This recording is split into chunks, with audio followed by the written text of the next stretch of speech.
नमस्कार। India debate में आप सबका स्वागत है। मैं हूं आशुतोष पाठक। आंदोलन खत्म हो गया, सरकार और आंदोलनकर्मी के बीच में समझौता हो गया, सरकार के कद्दावर कैबिनेट मंत्री का इस्तीफा हो गया, सब लोग अपने अपने रास्ते चले गए। लेकिन उनका खेल अभी जारी है, आंदोलनकारियों का। और आंदोलनकारी अपने गुप्त एजेंडे पे लगातार कार्य कर रहे हैं और अब वो गुप्त एजेंडा धीरे धीरे, हम लोग तो जानते ही हैं, बाकी दुनिया जो नहीं जान रही है उनको जनाने की कोशिश हो रही है। तो अब हम लोग बताने की कोशिश कर रहे हैं कि उनका गुप्त एजेंडा क्या है। अब इस गुप्त एजेंडे में उनके साथ आए हैं जाने माने वकील, सुप्रीम कोर्ट के लॉयर, सीनियर लॉयर। आए हैं कपिल सिब्बल साहब। अब सिर्फ कपिल सिब्बल साहब नहीं हैं, और भी लोग आएंगे धीरे धीरे। लेकिन कपिल सिब्बल ने पहला स्टेप आगे बढ़ाया है, पहला कदम कपिल सिब्बल की तरफ से आया है। सिब्बल साहब कह रहे हैं कि देश भर में जो आंदोलन कर्मी हैं, जिन्होंने आंदोलन किया और जिनको पुलिस ने जबरदस्ती उनके खिलाफ अब केसेस फाइल किया जा रहा है, पुलिस ज्यादती कर रही है, उनके परिजनों को परेशान किया जाएगा, तो उनकी रक्षा के लिए मैं आगे आ रहा हूं। और मेरे साथ साथ मैं ये आह्वान कर रहा हूं कि देश भर के और भी जो लॉयर्स हैं वो भी हमारे साथ जुड़ें, और जो सुधीजन हैं, हमारे देश के आम नागरिक भी इस अभियान में जुड़ें। अपने तरफ से उन्होंने कहा है कि हम 1 करोड़ रुपया सीजेपी को देने जा रहे हैं, कॉकरोच जनता पार्टी को। और जल्द ही उनका एक वेबसाइट बनेगा, उस वेबसाइट पे सारे लोग ये सूचना देंगे, वीडियो शेयर करेंगे कि कहां पर पुलिस किनके खिलाफ ज्यादती कर रही है, किनके परिजनों को परेशान किया जा रहा है। तो इनका ये कहना है कि जो कोई भी बलवाई है, जो कोई भी दंगाई है, उनको हम बचाएंगे। क्यों? क्योंकि वो राष्ट्रभक्ति में, देशभक्ति में, नौजवानों की भविष्य की रक्षा के लिए अपने आप को आहूत कर दिया, अपने आप का समर्पण कर दिया, और इसलिए उनको परेशानी झेलनी पड़ सकती है। तो हम उनके बचाव में आ रहे हैं। अब इस पूरे प्रकरण पर बात करने के लिए हमारे साथ मुंबई से जाने माने एडवोकेट नीलेश ओझा जी जुड़ रहे हैं। ये पूरा षड्यंत्र क्या है, ये खेल क्या है, क्यों वो आ रहे हैं बचाव में, उनकी इच्छा ऐसी बलवती क्यों हो गई। इसके पहले उन्होंने कहा कि हम दिल्ली यूनिवर्सिटी और जवाहरलाल यूनिवर्सिटी के वाइस चांसलर को समन भेजने वाले हैं, नोटिस भेजने वाले हैं कि वो इस तरह का क्रूर मैसेज ना भेजे। और कह रहे हैं कि इमरजेंसी के ज़माने में भी, शशि थरूर कह रहे हैं कि इमरजेंसी के भी ज़माने में इस तरह की भाषा का इस्तेमाल नहीं किया जाता था। कमाल है, शशि थरूर की लगती है स्मृति लोप हो गई है। लेकिन उन्होंने ये भी कहा है कि ये जो है, ये फरमान, तुगलकी फरमान हम बर्दाश्त करने वाले नहीं हैं। तब हमारे साथ हैं एडवोकेट नीलेश ओझा। नीलेश जी, श्रीमान सिब्बल जी ने कहा है कि हम सभी बलवाइयों को, दंगाइयों को बचाएंगे।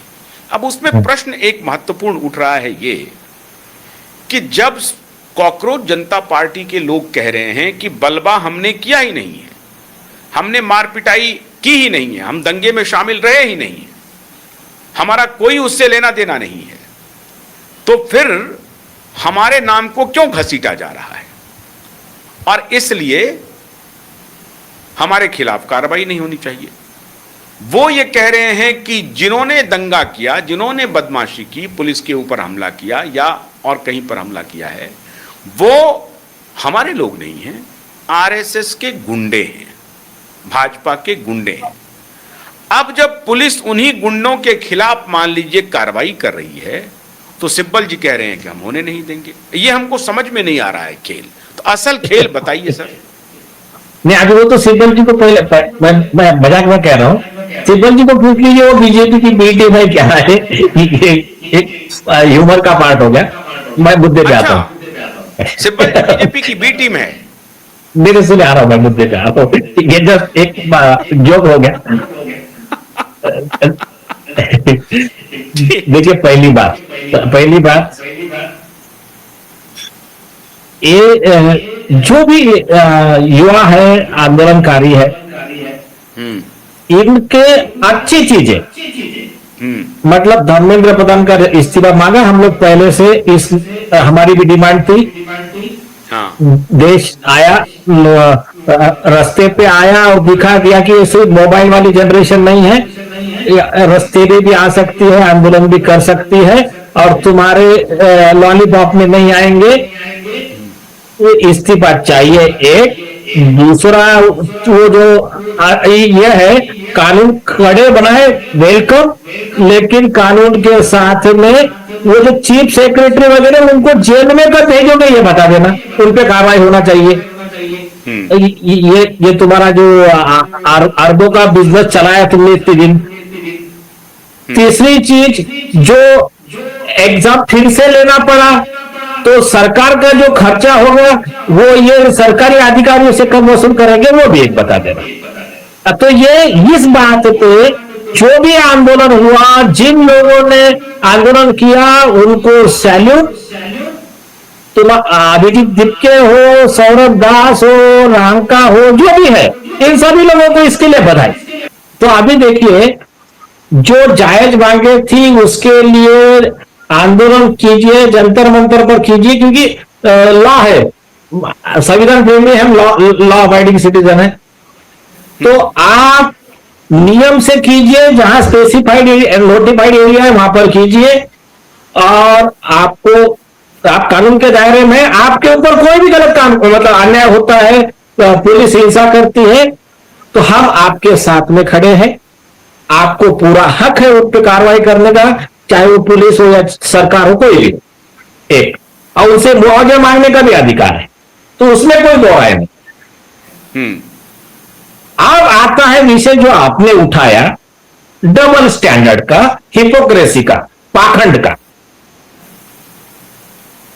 आप देखिए, आपको परमिशन नहीं दी संसद जाने के लिए, आप चले गए, आपने बैरिकेड तोड़ दिए, आप लॉ के बाहर गए, आपने लॉ ब्रेक किया, आपने अनलॉफुल असेंबली की, वायलेंस किया, तो जिन्होंने भी किया होगा वो सजा के हकदार है। जिन्होंने पुलिस पर हमला किया, उनको घायल किया, एसीपी के 2 ताक टूट गए, मरते मरते बचे, वो सब सजा के हकदार है। अब अगर आप कह रहे कि ये वायलेंस करने वाले आपके लोग नहीं है, ये बीजेपी के आरएसएस के गुंडे हैं, तो फिर आप क्यों जा रहे हैं उनको, बीजेपी के आरएसएस के लोगों को बचाने के लिए? और सरकार सिर्फ शांतिपूर्ण आंदोलन करने वाले लोगों के खिलाफ की केसेस वापस ले सकती है।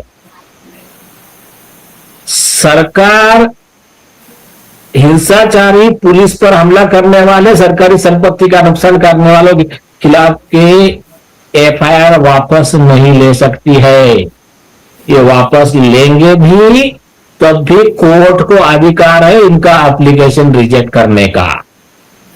एक दूसरी चीज, अब आता हूं मैं आपके कपिल सिब्बल के इस पे।